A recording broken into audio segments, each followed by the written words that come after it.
Okay. Yes. Okay. Okay. Now it's recording, Mataji. Thank you. Yes. Okay. Yeah. Thank you, Prabhu. Thank you. So here we're going to look at text 7, which is chanting the holy name. So I'm going to go ahead. Shat Krishna Nama Charitadi Sitapi Avidya Pito Patapta Rasanasya Na Rochika Nu Kintva Adarad Anudinam Kalu Saiva Justa Svadvi Kramad Bhavati Tad Gada Mula Hantri. Translation. The holy name, character, pastimes, and activities of Krishna are all transcendently sweet, like sugar candy. Although the tongue of one afflicted by the jaundice of avidya, ignorance, cannot taste anything sweet, it is wonderful that simply by carefully chanting these sweet names every day, a natural relish awakens within his tongue, and his disease is gradually destroyed at the root. So at first reading, we look at this. So the main heading we can see on the top of the screen says, chanting the holy name.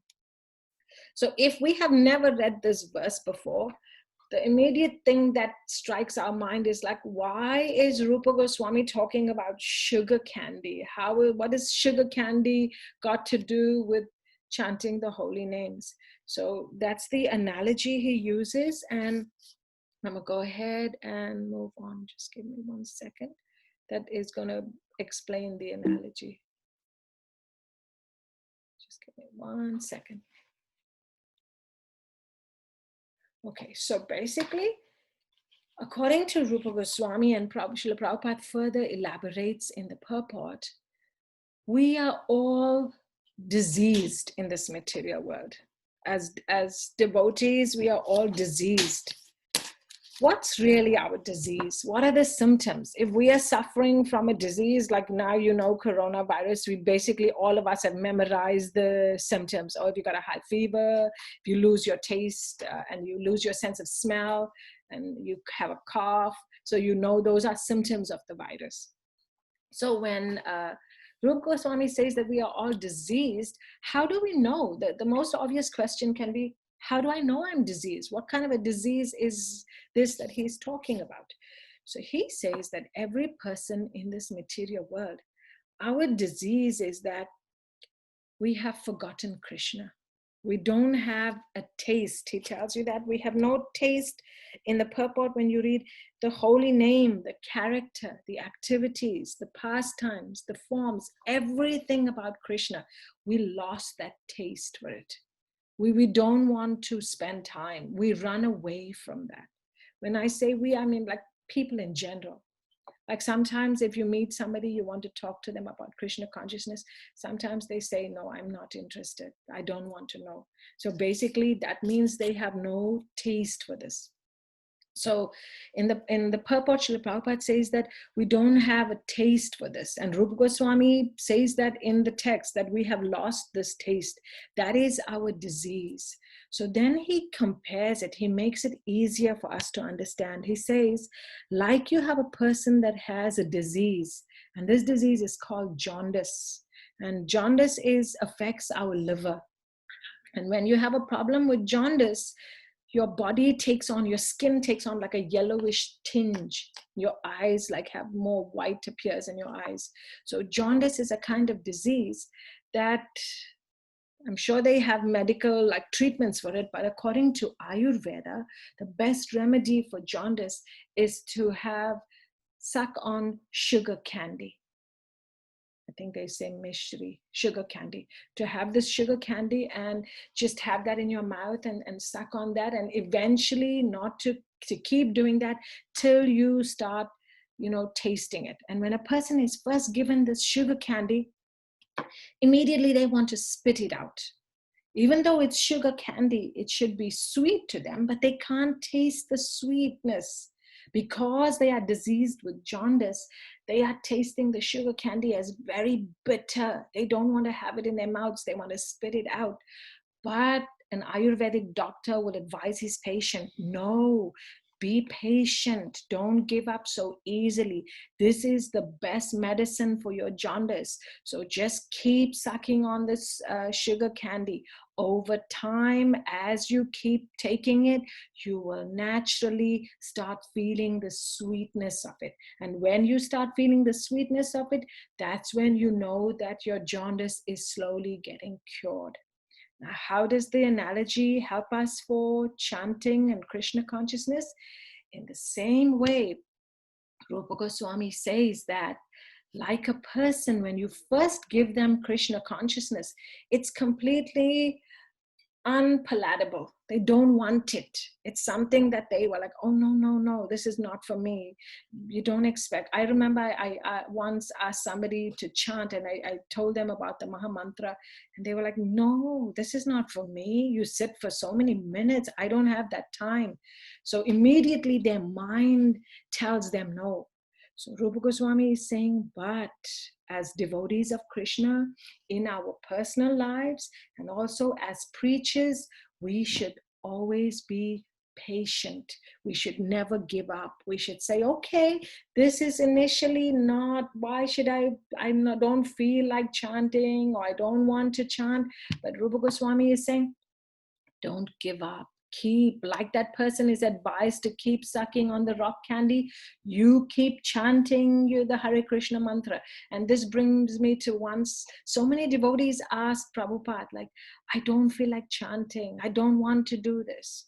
And Srila Prabhupada said, that's fine, just keep doing it. Even if you don't feel like doing it, just keep chanting. Because Srila Prabhupada knew the secret that as you keep chanting and keep chanting and keep chanting, slowly that attachment grows and that love for Krishna gets awakened, that dormant Krishna consciousness gets revived. So my point here, in keeping with Rupa Goswami and what he's saying, is it's not an overnight process. You don't get Krishna bhakti the minute you pick up your japa mala, and you're not going to be a pure devotee the very next day. You have to keep trying. And so many devotees that are in the movement for even 20, 30, 40 years, they will also tell you that some days it's also a struggle, but the most important thing is to always be tolerant. So I'm looking at also the book. I'm looking at page 67. So I basically explained all of that, and I'm going to go straight in the book where it says, Srila Prabhupada's purport, despite this disease, if one with great care and attention takes to Krishna consciousness, chanting the holy name and hearing about Krishna's transcendental pastimes, his ignorance, see the purport says avidya, his ignorance will be destroyed. And I like the words that Rupa Goswami says, his disease is gradually destroyed at the root. That means if something is destroyed at the root, it's completely taken away. That disease cannot come back again. So we have that faith and confidence in Rupa Goswami's words that when we keep chanting and keep chanting and keep chanting, this disease that we have, what's our disease? We are ignorant of Krishna's names, forms, pastimes. We make time for Krishna in our lives. We don't dedicate our entire lives to him. So all of this, by constantly chanting, this disease that we have will slowly be taken away. It'll be removed at the root. And pretty soon we'll be 100% just engaged in Krishna consciousness. And Srila Prabhupada says our dormant Krishna consciousness will be awakened. So this was very comforting to me when I read this, the words that gradually destroyed at the root. So here it helps us realize that we have to keep motivating ourselves to keep going, because eventually the chanting is going to work. And this disease that we have for this love for this material world and attraction for all of these material things is going to be pulled out from the root. So that's basically, I think, and then the next one, I'm going to move on. I'm still on page 67. So I hope everybody got this analogy about the jaundice person, how sugar candy is their remedy. our devotees, or as devotees, our remedy is chanting the holy names of the Lord, and that's gonna get rid, like the person's jaundice will be completely destroyed, our avidya or ignorance will be destroyed. By what? What is the solution? The solution is by chanting the holy names of the Lord. And basically this text, it's taking us deep within the heart of bhakti. We have come through so far, like 6 verses previously, coming to this verse now, which is telling us, previously we said how should we associate, who we should associate with. Now it's telling us what should we do in the association of devotees. So why are we diseased? We are ignorant. And this is, I'm taking directly from Prabhupada's commentary, the purport. We basically ignorant. We don't really know what is our basic purpose in life. We are attracted to the material nature. Everything that's material, we think that is so permanent. We don't realize it's just so temporary. We have the tendency to always commit mistakes. And when we make a mistake, we don't learn from it. We keep repeatedly making mistake upon mistake upon mistake. Srila Prabhupada says in the purport, it's like we hope against hope. We keep doing the same thing over and over. And you know, that's not, materially speaking, that's not a sign of intelligence. A sign of intelligence is to never repeat your mistake, to make a mistake and learn from it. And also we follow bad leadership. We generally follow, like whether it's at a government level, we tend to follow bad. These are like people in general. He's giving a, like, why is the people in the world so diseased? We are ignorant. We commit mistakes again and again. We are attracted so much to this material nature. We don't know that there's another world, a spiritual world out there, and we follow bad leadership.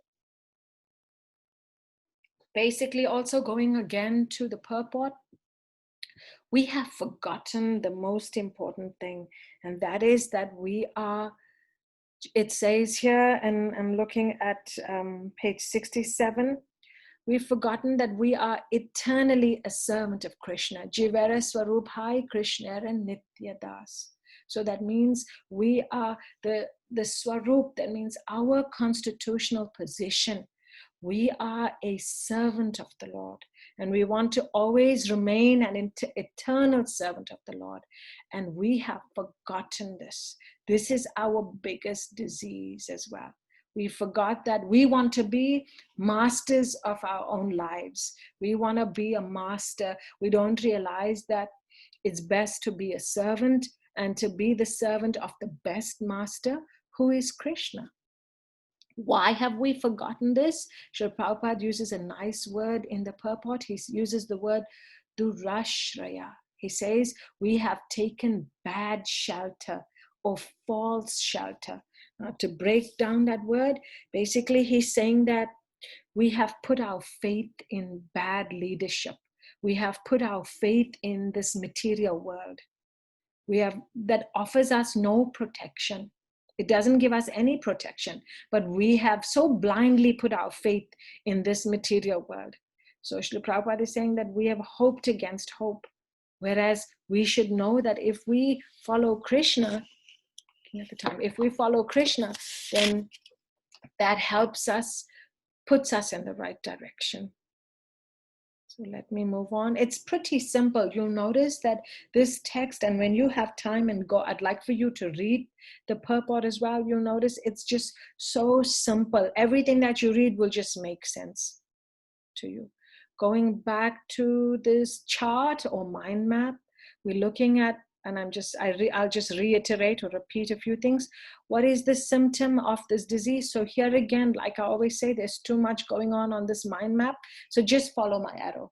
If you follow my arrow, it's going to make so much sense. We are all diseased. How do we know we are diseased? What is the symptom? What can we see to know that we are diseased? We don't have a taste. We don't have taste for Krishna's name, form, etc. We don't have taste for this Krishna consciousness. We might as well just be doing every other thing but focusing on Krishna. How do we know that as well? Because like a person that has jaundice, sugar candy is bitter to them, even though it's the best remedy, it's the only remedy to cure their jaundice. In the same way, the best remedy to cure our disease of ignorance is chanting the holy names, but we don't realize this. We don't realize that we have forgotten Krishna. The reference is from the Chaitanya Charitamrita Madhya Leela, and then again, CC again, Jivara Swarup Hai Krishna Nityadas. So we've forgotten about Krishna. We don't realize that we are Krishna's eternal servants. So what is the cause of our disease? On an individual level, we are ignorant. That means we lack the knowledge. We've forgotten Krishna. Most importantly, we have taken shelter of Maya. We're distracted by Maya. We have taken false or bad shelter, Durashraya. We have hoped against hope. We make mistakes. We don't understand our mistakes. It's like a vicious cycle. We're caught in this trap. We don't know how to get out of it. And at the collective level, that means on a societal, broad scale level, we have bad leadership, atheistic leadership.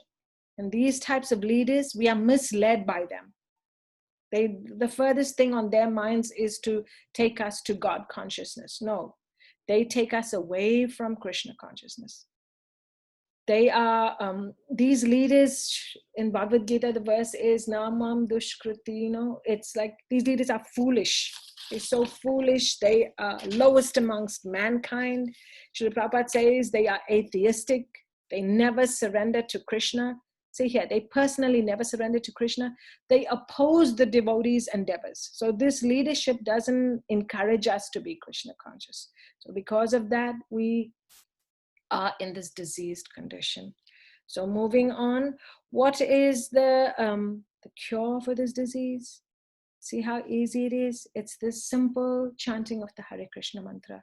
But the two words that Srila Prabhupada uses in his purport, we have to chant with care and attention. Those are the magic words. Just care and attention. It's very easy. There's no, you don't have to pay like a secret mantra that you have to pay money to get. It's free, it's beneficial.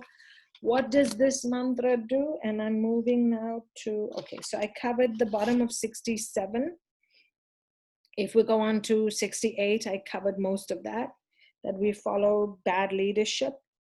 And then 69, I'm looking at the middle and bottom part of it. So I just want to keep up with the purport as well. Here in the purport, Srila Prabhupada says we should not give up. We should always be enthusiastic, even though society is filled with this nescience, with ignorance, lack of knowledge. We should know that the solution is to chant. Rupa Goswami says the only way to cure this disease that we have is to chant the holy names. So what is our disease? We have forgotten our constitutional position. We have a big false ego. We don't know our real identity.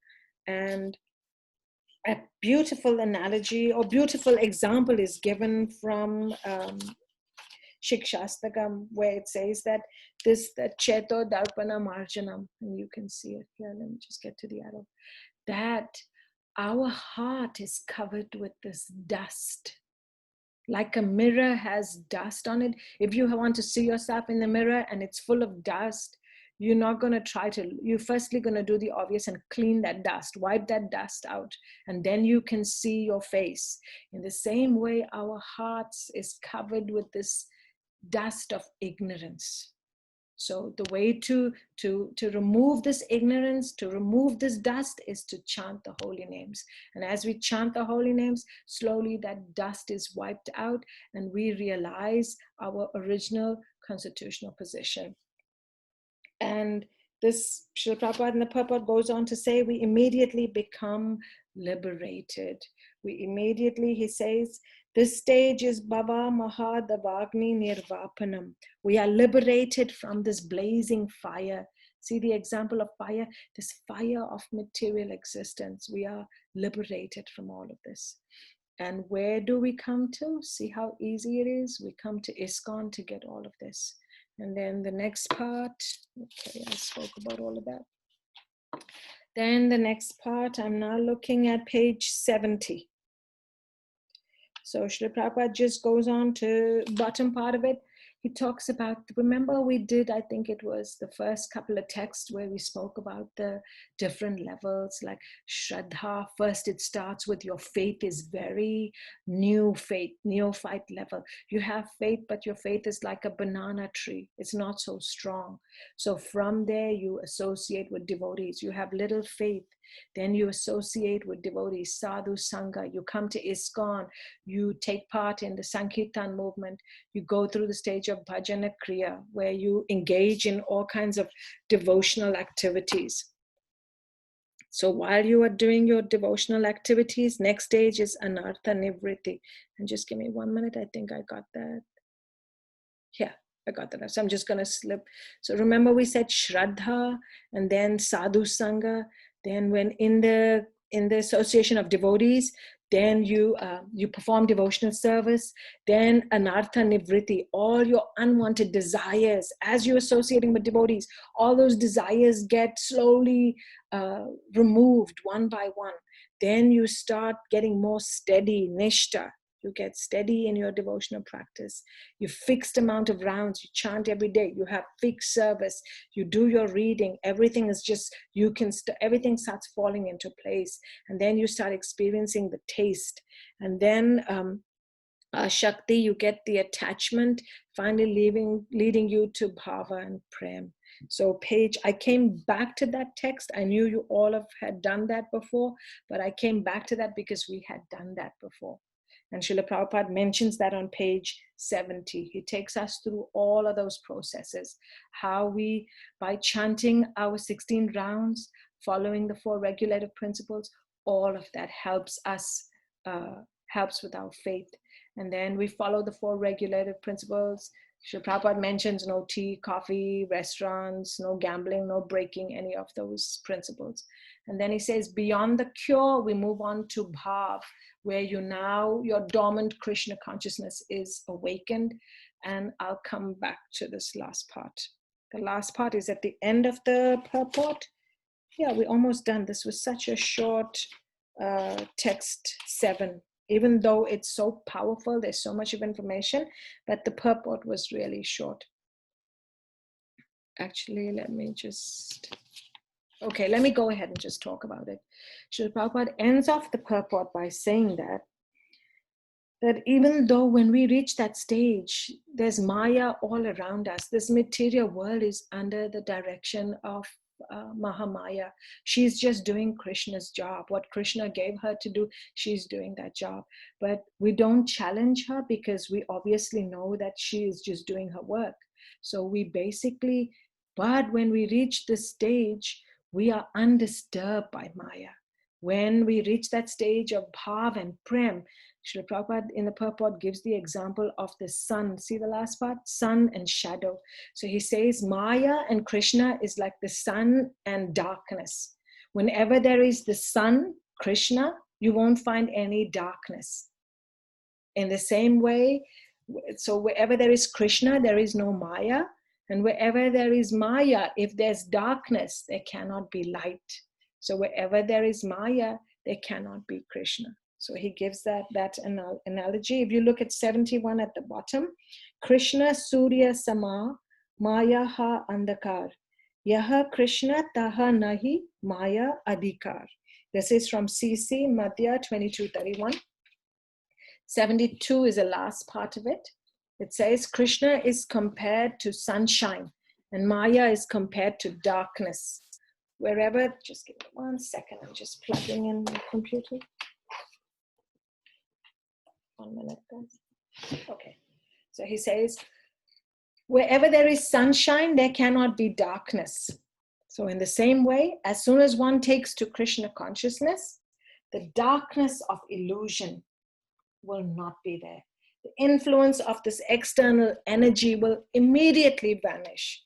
So in the CC, we given that assurance that just take to Krishna consciousness, and this ignorance that you have in your heart, this avidya, just by chanting, will slowly and surely be removed. Okay, so In the purport, Srila Prabhupada also talks about the 3 stages of chanting. And you can always read up more about it in the purport and in other sources. I was going to recommend a few books on chanting. I completely forgot. One I remember is by, I think, Burijan Prabhu, The Art of Chanting.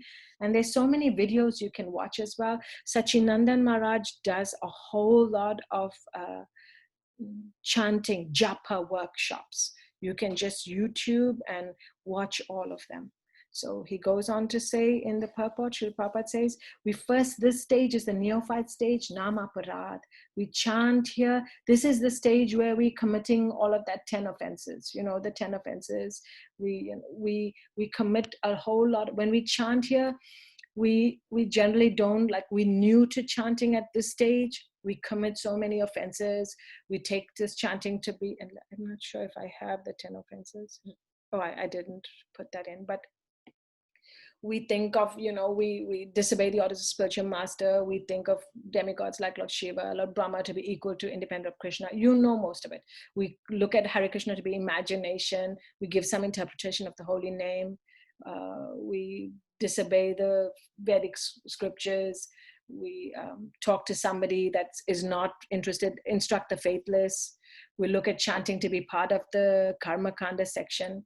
So all of this here is chanting with offense. And then the middle stage is chanting as a liberated person. This is a stage of namabhas. This is in between namaparad and shuddhanam. And the last stage, the final stage, is chanting shuddhanam. That means when you chant in love of God. This is the pure chanting. Now, how many of us, at which stage we are on, that is just dependent on the chanter, the person that's chanting. But basically, chanting, if you look at it, what are you basically saying? When I always talk to somebody, newcomers that come to the temple, and say, when they find out, what is this? Why are your hands in your beads? What is this mantra? So we know that this chanting is, oh, Krishna, oh God, oh energy of God, please engage me in your devotional service. So basically, it's a humble, fervent prayer from the core of our hearts. We asking Krishna, oh Krishna, please engage me in your service. Please help me. Please let me serve you in whatever way. You know, in ISKCON, we have so many ways we can serve Krishna. We can read scripture, that is serving Krishna. We can take care of our children, that is our devotional service. We can go to the temple and do service. We can read. We can study Bhakti Shastri like you're all doing, which is also devotional service. So all of that is, we are chanting to allow Krishna to help us to serve him in whatever way we can. So the more we are in Krishna consciousness, the more we are serving Krishna, that's showing that we are being successful. Okay, so now one of the things we're looking at is how, and I felt this was important to do, because many of us have been chanting for years. Some of us are new to chanting. Some of us have been chanting for years. And personally, from my perspective, I can say I'm chanting for at least more than 30 years. But at what stage of chanting are we at? That's the thing to look at. And there's so many things to avoid when you are chanting. How do you chant your japa? Now I just want to, I'm going to show you a short video here on all the different ways of how not to chant your japa. So here, I'm not talking about collective chanting. I'm not talking about Sankirtan, where we're sitting in the temple and we're chanting, or just, I'm talking mainly when you are holding your japa mala, when you've got your beads and you're chanting. What are the things you should and should not do? So I want you to pay attention. These were just some of the things that we had, and I want to thank all of the devotees. I couldn't reach out, and I want to also thank Gaurangi for doing this. She was basically her idea, and she put all of this together. We were not able to reach all of you, and please excuse me for that, because it would have been too long of a video. Those that we did reach, thank you so much for being such good sport and for agreeing to do this. When you watch, if you have questions, at the end of it, you can ask me about it, okay? So we're gonna go ahead and play.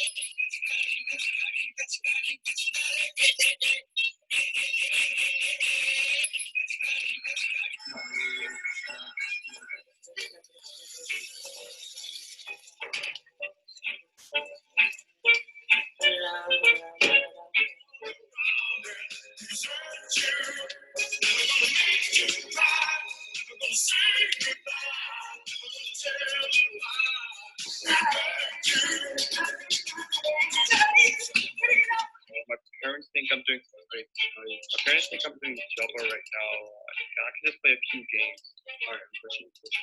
I think some Minecraft sounds nice. Hare Krishna, Hare Krishna. Die. Play your PvP is so hard. Die. Oh, I won. Alright, Hare Krishna. Oh, I'm Krishna's mercy. Hare Krishna, Krishna Krishna, Hare Hare, Hare Ram, Ram Ram, Hare Hare. One round in 5 minutes. Hare Krishna, Krishna Krishna, Hare Hare, Hare Ram, Ram Ram, Hare Hare. 1 round in 3 minutes? Yes, I can do 1 round in 1 minute. Hare Krishna, Krishna Krishna, Hare Hare, Hare Ram, Ram Ram, Hare. Hashtag japa, Hare Krishna, Krishna. Hashtag devotion, Hare Krishna, Krishna. Hashtag spiritual life, Hare Krishna, Krishna, Hare Ram, Ram, Hare. Post. Do you see that? Masterji over there. Oh, it's like she came to do a fashion show, not to do bhakti in the temple. What does she think of herself? So extravagant. Oh my God. Look at her dress. She's acting like she's like those Deepika Padukone model over there. Yeah. Oh my God, look at her. It's like she's so much makeup. I would never. Hey, Balram.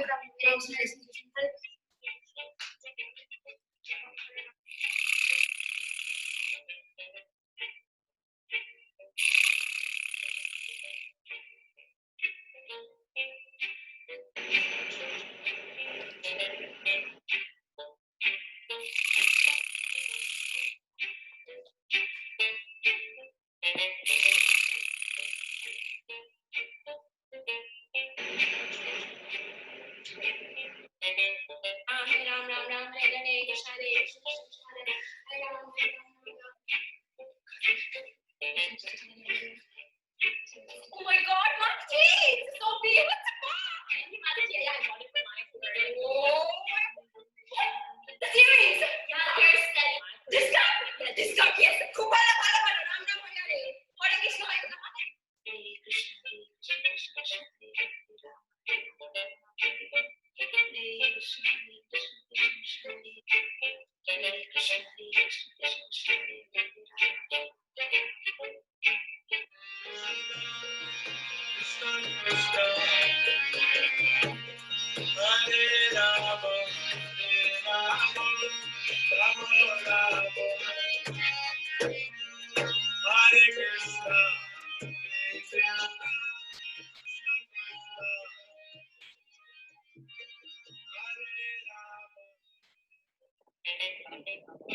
Oh, bhaiya, see the car is coming behind you. Where did you get your license? From Walmart?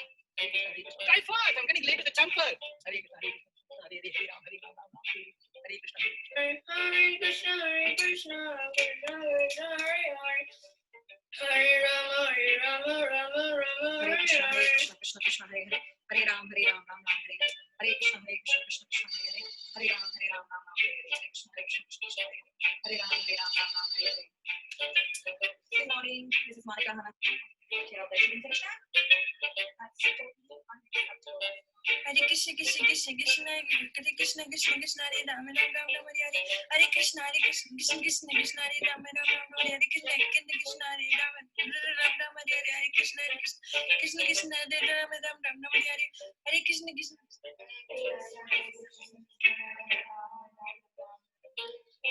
Hare Krishna, Krishna Krishna, Hare Rama,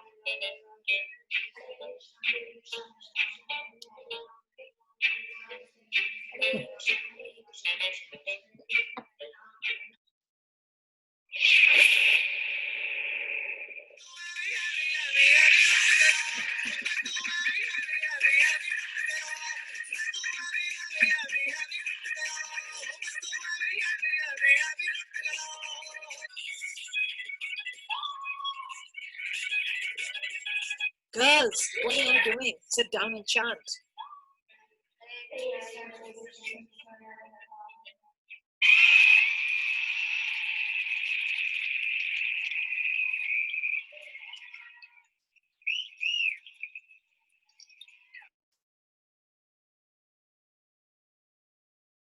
Okay, so I hope you all like that. I hope all of you enjoyed that. We can talk a little bit later on if you have any questions about it. Like maybe you want to know what is not right about certain types of not chanting, how to not chant japa.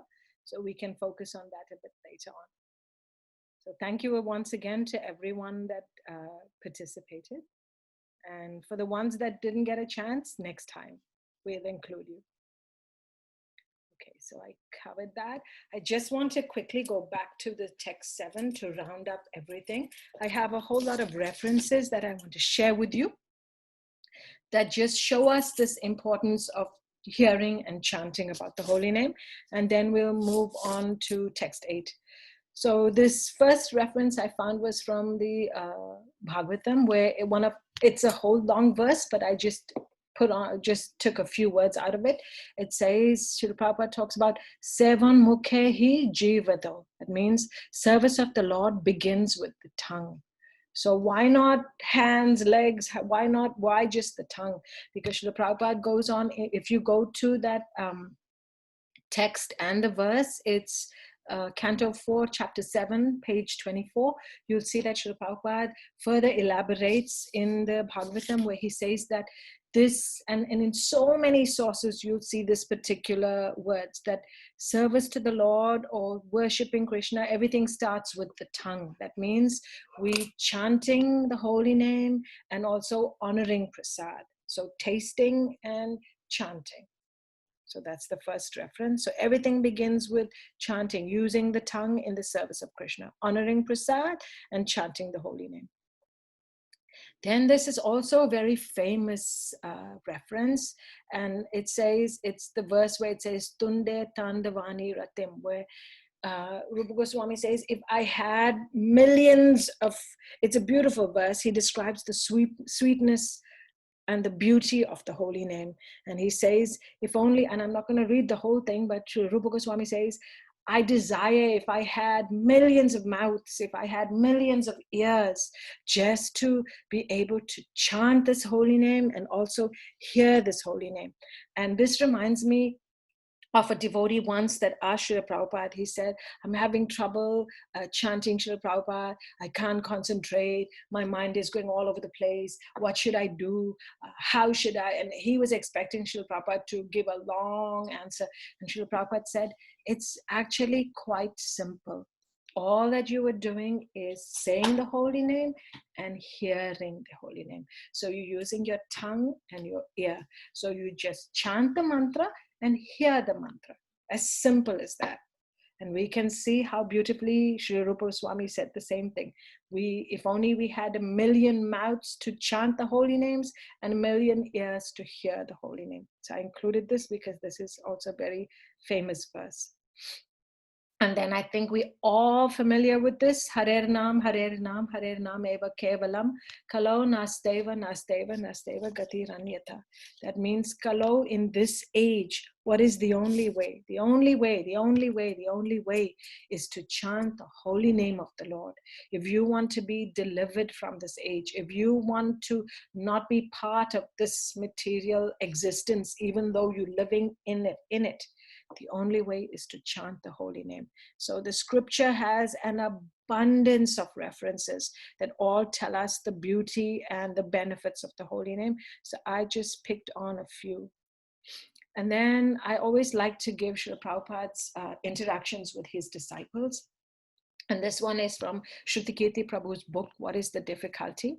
And this happened, Srila Prabhupada the devotees say, Srila Prabhupada, it is very difficult. Like I told you, to control my mind when I chant, it wonders, Srila Prabhupada. So what is the controlling of mind? You have to chant and hear. That is all. You have to chant with your tongue and the sound you hear. What is the question of mind? See how simple Srila Prabhupada put it? Srila Prabhupada is saying that don't bring your mind into it. Just chant and hear. Keep it at that basic level. And then Malati Mataji, she gives in the memories book. This is a set of beautiful book as well. Books. It's a set of 4. It has all the devotees' memories with Srila Prabhupada. If you're interested in getting that set as well, it's a devotee in California, Siddhanta Prabhupada's disciple. He compiled all of it and he sells them. In the beginning, we were curious about how to chant. So, quote, what do you do when you chant and what do you think, unquote. Srila Prabhupada said 2 things. You don't do anything and you don't think anything. You simply hear. So it's broken down to such a short level. This I put because it's something that I came across years ago and always stuck to my mind. Some of us may always have questions. Oh, I'm so busy. I have college, or I have school, or I'm a mom or a dad. I have so many things to do. 16 rounds is so difficult. So Srila Prabhupada, once a disciple, it was Shrutakirti Prabhu that asked him this, how do I do this? And Srila Prabhupada said, okay, I can help you if you're a busy householder. So he gave the 4 before rule. So what does the 4 before mean? So simple. You chant 4 rounds before you have breakfast in the morning, 4 before lunch, 4 before dinner, and 4 before you go to bed at night. So you break up your 16. If you cannot, mostly important, Brahma Muhurta, early morning hours, mode of goodness, that is the best time to chant your rounds. You know that. But most of us, we cannot do all 16 at one go. So Srila Prabhupada gave a good formula. He said, if that's not something that works for you, you can break it down before you eat. Not now, remember, it's not 4 after lunch or breakfast or dinner, it's 4 before. So before you sit to eat that good prasad, chant your 4 rounds, then have it. So if it's something that you can follow in your own life, you can go ahead and try it out. So I included that there because of that. Then we're moving on. Oh, I came across this study and I found it was it was so nicely done. So I decided to include this. There's one of Jayapataka Maharaj's disciples. He's a neurologist based in Detroit. So this is just the first part of his study. He did a scientific study.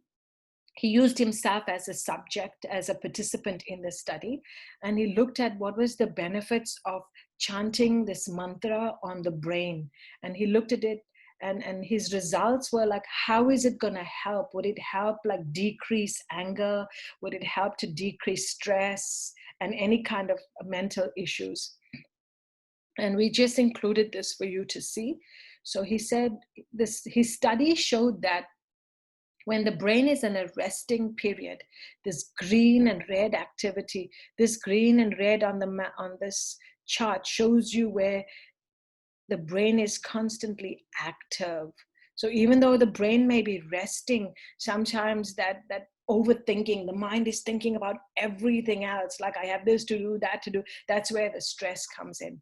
And then see this chart where he put, this shows the results of the same thing, where he's got Pancha Tattva mantra chanted 4 times and 30 minutes of japa.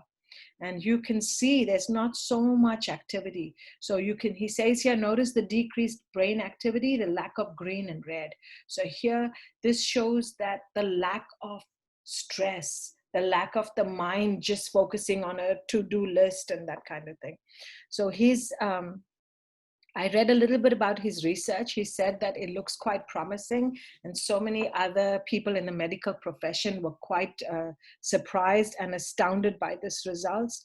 But as devotees, we know, we follow our scripture, and we know that obviously we're going to expect these results, because we know that the holy name de-stresses, helps us focus more, helps us concentrate. And then just further references. This is from a lecture by Radhanath Maharaj on the glories of chanting the holy name. I'm not including everything. This I will send it in the PowerPoint for you to read. But Radhanath Maharaj is saying that whenever you try to chant, you should know that your mind is always trying to take you someplace else. Your mind is like, sometimes can be your worst enemy. Your mind is trying to deceive you, to get you to fix its attention on something else rather than keeping it in Krishna's name. And Maharaj says two things. Look at this part in green. Two things are very important. A very mature and honest understanding of the dangers and sufferings of material existence. So firstly, Maharaj is saying, understand that this material world has its whole lot of problems, all of the, the different troubles and trials and tribulations we go through. Understand that it's unavoidable. It's always going to be there. But Maharaj says, have faith that the holy name of God has descended to give us supreme shelter. So he's giving us this solace in our minds and heart, that even though the material world is such a troublesome place, we should have strong faith that the holy names is going to be our only shelter. Another reference from Radhanath Maharaj's another lecture, which is the glories of the holy name.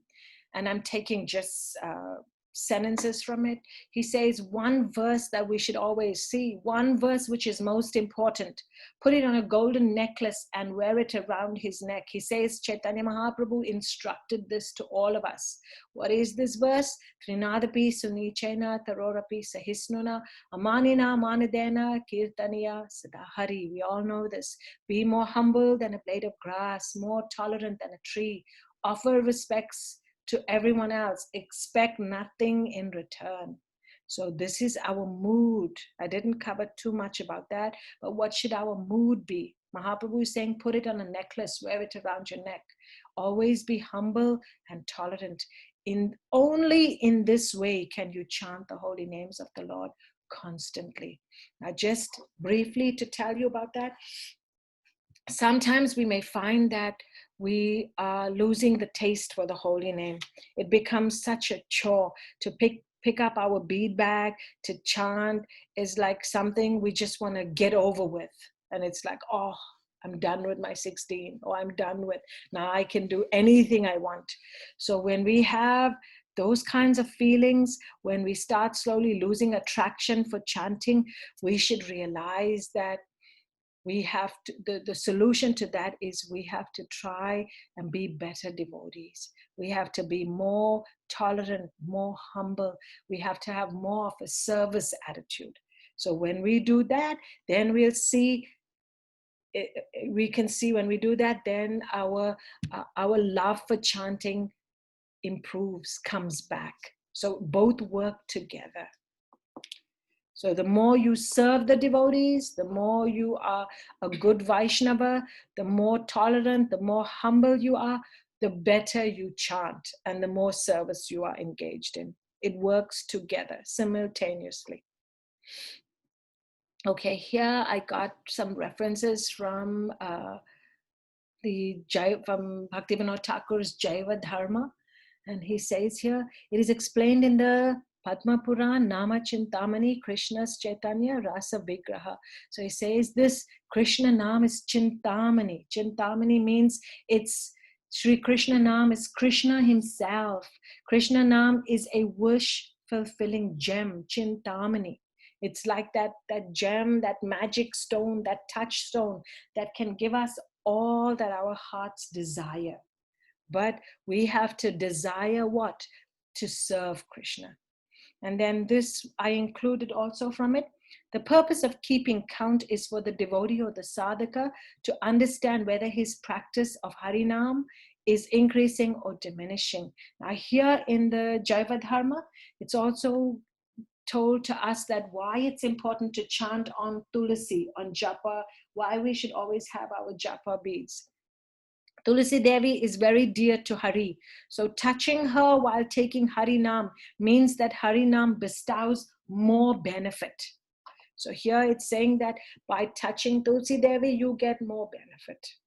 But sometimes I realize in the practical world, some of us have the clicker, we have that touch where we click with that. Sometimes, time, place, and circumstance, what works for devotees is based on, what they feel they are comfortable with. But the best would be to use our Tulsi, our japa beads. Okay, so that was all of text 7. You can see it was very simple, very easy. Just focus on chanting and make sure that you chant every day. Now we're moving on to text 8. This is also very short time-wise. We have more than enough time. So text 8, I'm going to quickly go through it. So if we're all ready, I'm looking at my other computer. Okay, all of us are doing good. Text 8. Tan nam rupa charitadi sukirtananu smrityo kramena rasana manasi niyojya tistan vrajetad anuragi janunagami kalam nayed akhilam iti upadesha saram. Translation. The essence of all advice is that one should utilize one's full time, 24 hours a day, in nicely chanting and remembering the Lord's divine name, transcendental form, qualities, and eternal pastimes, thereby gradually engaging one's tongue and mind. In this way, one should reside in Vraj, Goloka Vrindavan Dham, and serve Krishna under the guidance of devotees. One should follow in the footsteps of the Lord's beloved devotees who are deeply attached to his devotional service. So the gist of this text, Srila Rupa Goswami is saying, use your entire day, 24 hours, just either thinking, remembering, chanting about Krishna's names, forms, qualities. When you do this, if you are able to reside in Goloka, go to Vrindavan, reside in Vraj, go to Vraj, Mayapur, Dham, Vrindavan Dham, reside there, serve Krishna under the guidance of devotees, follow in the footsteps of devotees.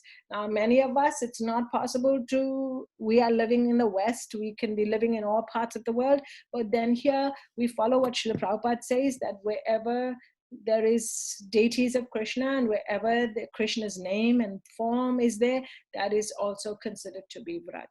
So our homes, our temple, all of it is an extension of the holy Dham. So in that way, always think about Krishna, focus your mind on Krishna. So the next is a mind map. So here Rupa Goswami says, why do you need to train your mind? Because your mind can either be two things. It's like, on your shoulder, you have like a good dog, bad dog. So which dog is going to be stronger? That's the dog that you feed. Are you feeding your good dog or your bad dog? So your mind can always be your best friend or your worst enemy. So all our problems start with our mind. So here, our mind, we should make it our friend. Our mind has lots of impressions in it. Not only the impressions from this life that we've had, but all past lives as well. Some impressions are stored deep within the subconscious of our minds. Some of these impressions in the mind can also be dangerous. It can also be something that, that is not helpful to us. And then in the purport, Srila Prabhupada goes on to talk about, so let me see if I covered, yes. Srila Prabhupada goes on to talk about at the function of death, what happens. Why it's so important to chant this Hare Krishna mantra, why it's so important to focus on Krishna 24 hours all the time, because what you think, and I'm looking at page 73 at the bottom and 74 on the top, whatever state of being one remembers when he quits his body, that state he will attain without fail. This is Bhagavad Gita 8, chapter 8, text 6. Yam yam vapi smaram bhavam. That's the verse. So here at the time of death, what you think about creates your next body. Therefore, the advice to all sadhakas, all practicing devotees, train your mind to think of Krishna.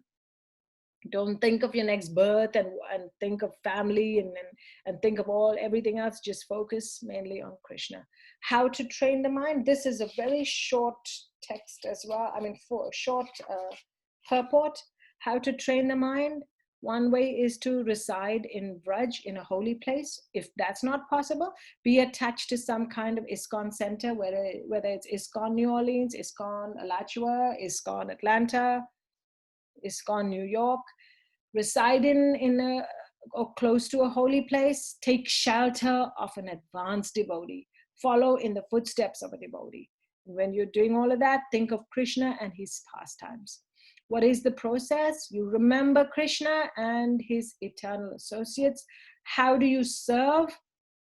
It is so simple. You serve with great love, dedication, with feeling, under the guidance of Guru, Sadhu, Shastra, under the guidance of a particular associate of Krishna.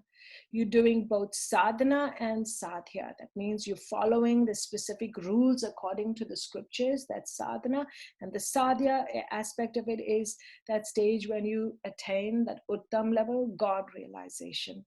So this text is so easy. The gist of the text: think of Krishna, his name, form, qualities, pastimes. Take shelter of Guru or senior devotees and follow in their footsteps. This is Raganuga Bhakti, where it's devotional service spontaneously.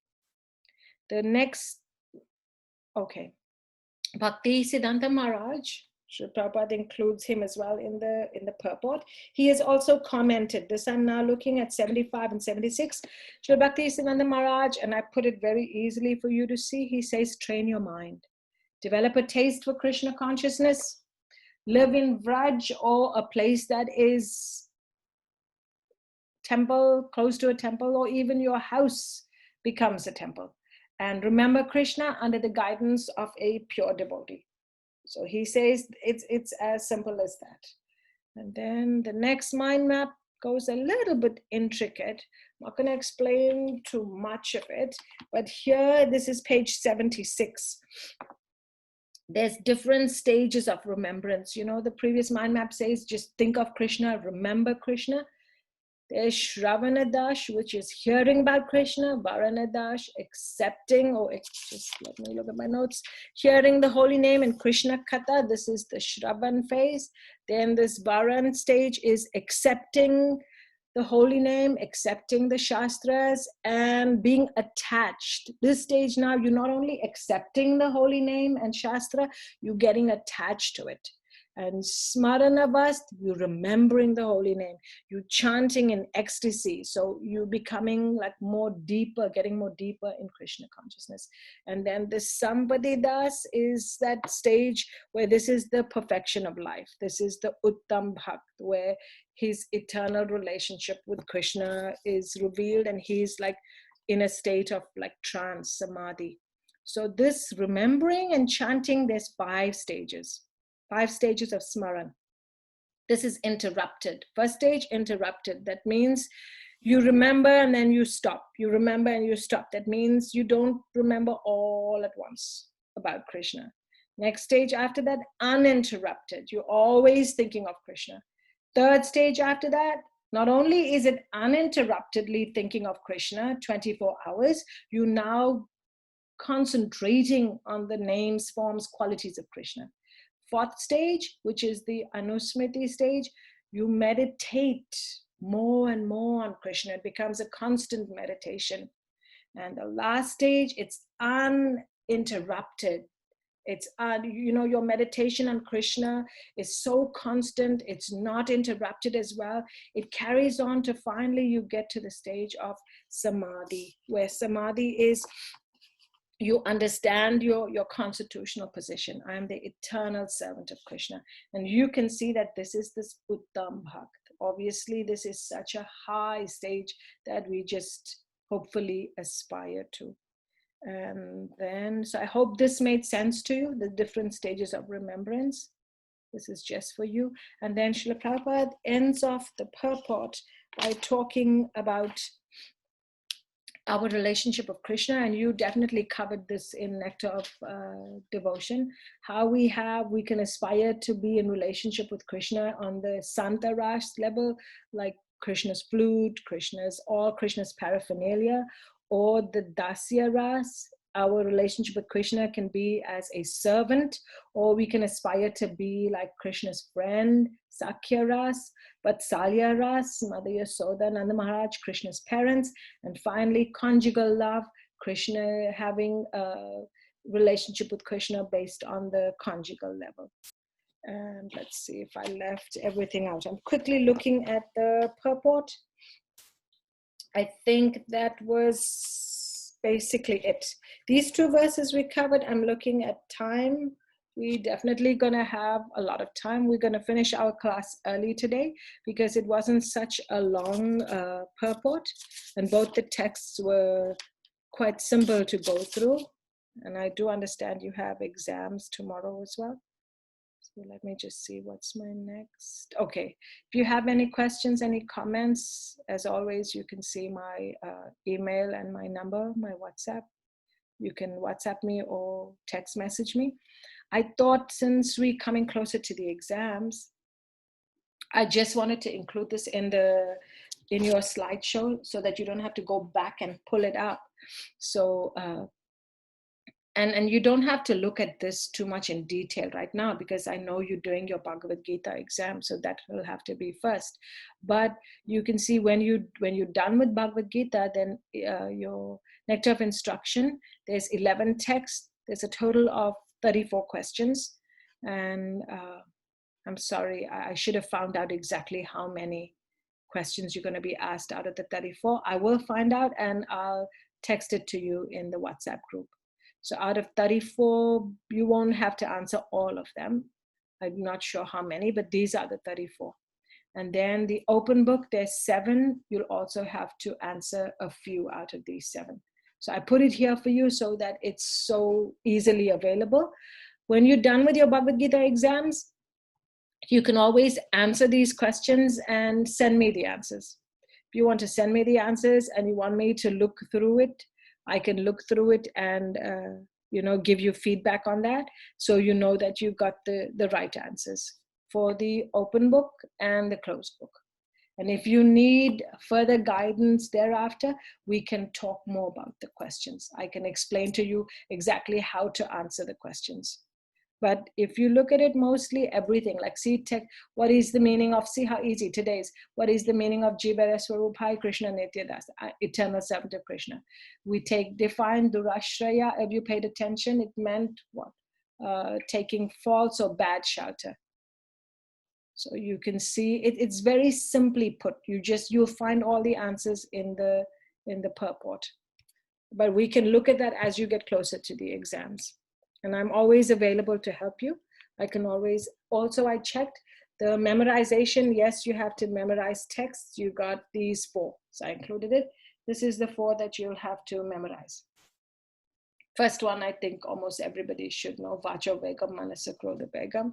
Second one is also Atyahara Prayasascha, all the things you shouldn't do and all the things you should do. And then the 4th one is those 6 loving exchanges, Tadati Pratigrihanati. So you have to know this with the translations. I didn't include the translation, but you'll have to know it with the translation as well. And we finished so early. Does anyone have, let's see, let me see if I have any questions. If anyone has, okay, the link for the YouTube, Rangi will put all of that on. We will post.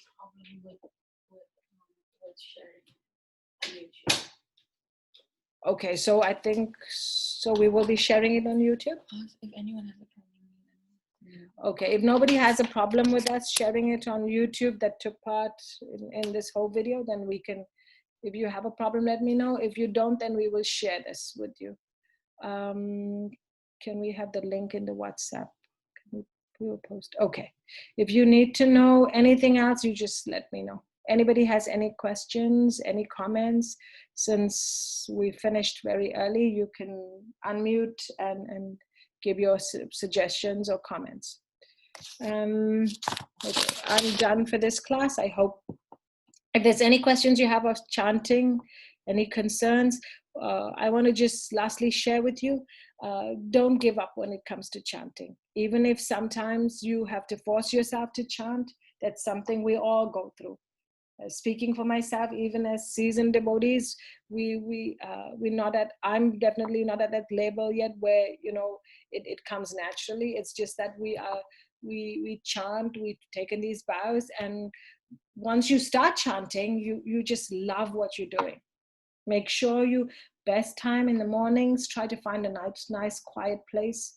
You saw all the ways, don't do radar chanting, don't do Facebook Insta chanting, you know, it's just you, it's your time with Krishna. Look at it this way, Krishna and his holy name is non-different. That Mahamantra is the same as Krishna. And Chaitanya Mahaprabhu came down to give us this beautiful, this holy name.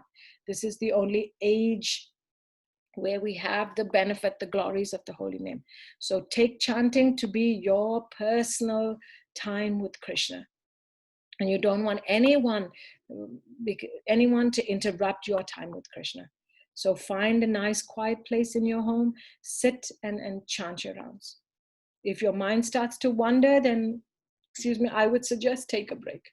Take a break, go do something else, and maybe come back again and chant again. So that's my my comments. Is anyone wants to say anything? You can. Mataji. Yes. Yes. So you're saying all the short questions, answer them, and then send it to you so that you can check if we did it right. Yes. If you have time. What I was thinking, instead of each one of us sending it to you, we can have one class, and we can go through all the questions and see if everybody got it right. We can do that. That's how Makan Chipu does it every. Oh, he does that with all these. Okay, that's a good suggestion. So after our last class, we can schedule another class where everybody has all their answers done, and we can quickly, it won't take us too long. It's just 34 and 9 open book. So we can go through all of that. We can go through all of that. So to make sure that you got the right answer, you can check your answer. Once I do that, we can even, I don't know if anybody has posted their answers or if they've posted any of the answers. If that's allowed, we can always do that after that.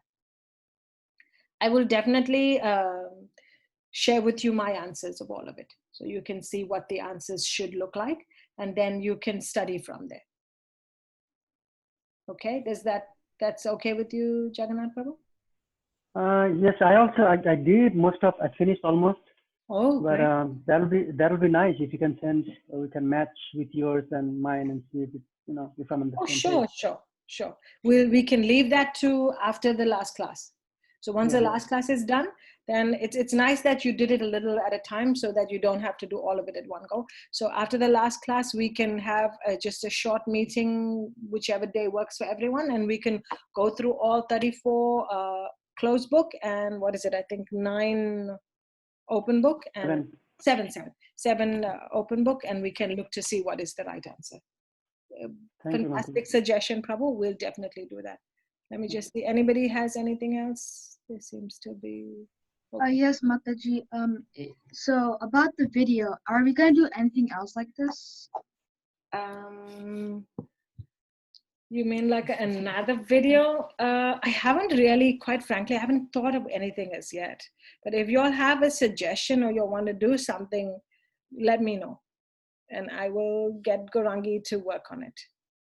Actually, because the video was really good. Oh, you liked it? Is that Krishnendu? Yes. Okay, thank you, Krishnendu. You did a fantastic job, by the way, like everybody else. So if you have any suggestions, you want to do something from Nectar of Instruction to show, like bring out the point in a different way through a video, just text me your suggestions, your ideas, and I'll ask Gorangi to think of something that we can do.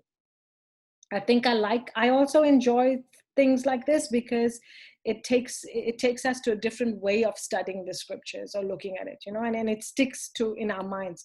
Those of us that are visual learners, not everybody is paper, pencil type of learner. Some learners learn better visually by watching something, it sticks in their brain. So yes, Krishnandu, we will try to think of other things. Anyone else wants to share anything? You're all okay? Everybody's doing okay? Okay, so thank you. I just wanted to make an announcement, Mataji. Yes, Prabhu, go ahead. Yes. So tomorrow we have the exam. I hope everybody got the schedule of how it's going to be, and everybody is fine with their timings, right? Please make sure you're available at that time. And also, like Mataji was saying about the exam, I have a rough idea. We will be having like the Ishopanishad and Nectar of Instruction exam. They will be together, and Okay. that should be like the 22nd, 23rd of August. So that's when roughly that exam's going to be. And the 15th of August, I think around that time, you will be getting the open book questions. So you have a week time to submit before the closed book exam. So I think around August of 22nd of August, we will be having an exam. And so we can do one like a question answer class after between that time before 4th, 15th of August, and whenever we can decide a date. Okay, okay. Thank you, Prabhu. So we can do that. So for now, just get through this exam for tomorrow, and then after that, we'll take it from there. And if anybody has a problem with this going on YouTube, please let me know by tonight of the chanting video, because Gorangi wants to put that on YouTube. So if you I have question to Gopal that sure. why is there is some date target time to finish this course within this stipulated time of week and week. We cannot have another week. Instead of 21, it should be 28 of August, so we can have more time to study, because I think I find more difficulties to submit and be prepared. So the thing is, we had set out, means there is a certain timetable that has been set out, and the courses and all the classes will be over by the 5th. At the most, the 6th of August, all the classes will be over. And after that, there will be no more classes. Some teachers, if they want some class with the student, some extra class, that might go on. But then after that, it is going to be over. And then to give you time actually to study, that is why we are putting exams 1 week after 1 week after 1 week after 1 week. So that is why you will have the whole 1 week from the 15th of August till 23rd of August to just focus on Nectar of Instruction and Ishopanishad. And like that, for Nectar of Devotion, there is going to be 1 whole week given to you. There will be 1 whole week given to you for the 3rd unit of Bhagavad Gita. Just like you were given 1 whole week to study and understand Bhagavad Gita Unit 2. So I think that should be enough time for you. And plus, later on, I understand Ishopanishad and Nectar of Instruction being together, but then that time you won't be having these 2-hour classes every day. You will have more time then to focus on studying. Is that okay, Him going Prabhu? Prabhu, this is what about the Nectar of Devotion, when the study material, question and answer submitting time is going to be Okay, happening? I was, anyways, I will let you all know. I was going to submit. I was going to Because post. I think it's not scheduled and right away about the timetable for that thing, because that part is huge, as considered as almost like a Bhagavad Gita.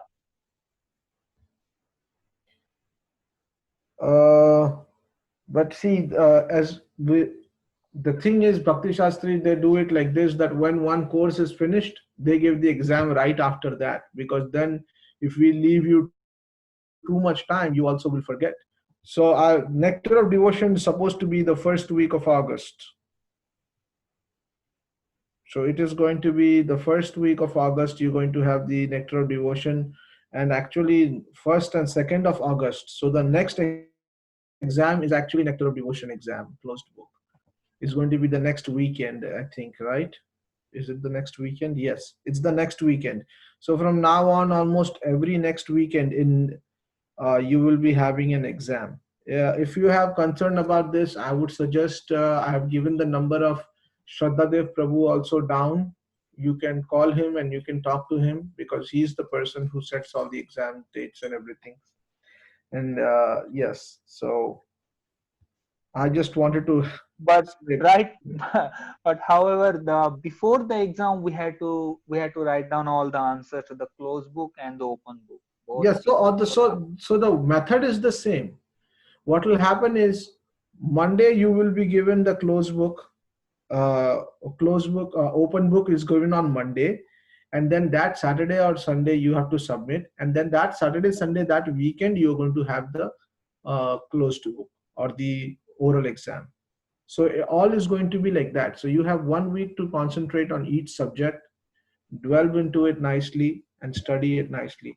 I understand there are some books which are very vast, but then we also expected you to keep track of it as we were going. You can't expect to study everything at the last. We've been telling again and again, Makancho Prabhu has been telling again and again, that you have to study as you go. You can't leave it for the last. If you do that, then we will be having exam for 2 months. Yeah. So that is why we'll have to do that way. Okay. Okay, Prabhu. Okay. Haribo. Thank you, Gopal Radhe Prabhu. Anybody else has any questions, comments? If not, all the best for your exams tomorrow. Do well, and we will meet again next week, Friday. And we will send you the ID again. So it's the same ID, and next Friday will be our last class. And then thereafter, we'll meet on another day just to go over the questions and answers once you're done with all your other exams. So thank you so much, and take care. Have a great weekend and happy studying. Hare Krishna. Hare Krishna. Thank Thank you, you, Mataji. Mataji. Hare Krishna. Hare Krishna, Mataji. Haribo. Krishna. Haribo. Hare Krishna. Hare Hare Krishna. Krishna. Hare Krishna. Hare Krishna. Thank you. Hare Krishna.